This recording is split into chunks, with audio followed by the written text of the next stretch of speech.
আমাদের আমেরিকাতে এখানে ক্রুগার্স বলে একটা শপিং মল আছে। তো ওখানে সব কিছু ফ্রেশ পাওয়া যায়, স্পেশালি ফ্রুটস। তো ওখান থেকে আজকে একটা আনারস কিনে নিয়েছিলাম। $2.79 দাম নিয়েছিল। তো আনারসের কালারটা এত সুন্দর যে বলার নয়। দেখেই মনে হচ্ছিল এই বুঝি পেরে এনেছে, এবং দেখে লোভ সামলাতে পারলাম না। ভাবলাম যে ঠিক আছে, নিয়ে ফেলা যাক, দেখি কেমন হয়। তো নিয়ে এসে বাড়িতে এসে যথারীতি কাটার প্রস্তুতি। তো আনারস কাটা অত তো অভ্যেস নেই, কিন্তু তাও চেষ্টা করলাম। মোটামুটি দুই দিক থেকে একটু কেটে ফেলে দিয়ে তারপরে মোটামুটি মাঝখান থেকে আনারসটাকে দুভাগ করে ফেলে আস্তে আস্তে কেটে ফেললাম। তো একটা জিনিস খেয়াল করলাম, আমাদের আমরা যখন ইন্ডিয়াতে কখনো আনারস কিনেছি বা কাটা হয়েছে, তখন আনারসের মাঝখানে যে শিটটা থাকে ওটা বেশ শক্ত, এবং জিনিসটা বোঝা যায় যে ওই জায়গাটাতে অনেক মোটা করে শিট রয়েছে।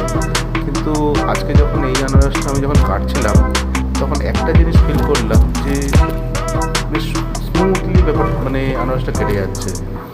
তো মাঝখানে যে শিটটা আছে সেটাও একদম নরম প্রকৃতির, মানে সেই শক্ত যে যতটা ইন্ডিয়াতে আমরা ইউজুয়ালি দেখে থাকি আনারসে, অতটা নয়। হয়তো ইন্ডিয়াতে হয়তো একটা কারণ হতে পারে যে আমরা যে আনারসগুলো সাধারণত কিনে থাকি সেইগুলো আমাদের কাছে আস্তে আস্তে অনেকটা টাইম লেগে যায়, তার জন্য হয়তো একটু ফ্রেশনেসটা কম থাকে, তার জন্য হয়তো হতে পারে।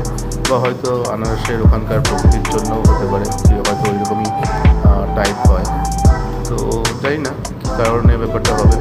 তো এখানে সেই জিনিসটা আমি দেখলাম না, এখানে বেশ স্মুথলি কেটে যাচ্ছিলো। মানে আমাদের ছুরিটাতে একটু ধারটা কমে গেছে, বাট স্টিল মনে হচ্ছিলো যেন একদম মাখনের মতো কেটে বেরিয়ে যাচ্ছে। তো যাই হোক, মানে কাটাকাটি করে সেরে ফেললাম। আর আনারসটার টেস্ট সত্যিই ভালো ছিল, খুব রসালো এবং খুবই মিষ্টি। মানে খেয়ে মন ভরে গেল যে না, সত্যি এত সুন্দর কি বলার নয়। তো আনারসের এই একটা জিনিস আমাদের একটু অসুবিধা হচ্ছিল এই কাটার সময়, যে ওই যে একটু দাঁত দাঁত মতো থাকে, ছোটো ছোটো মতো এগিয়ে থাকে, ওইগুলো কাটতে একটু অসুবিধা হচ্ছিলো। কিন্তু বাট ওভারঅল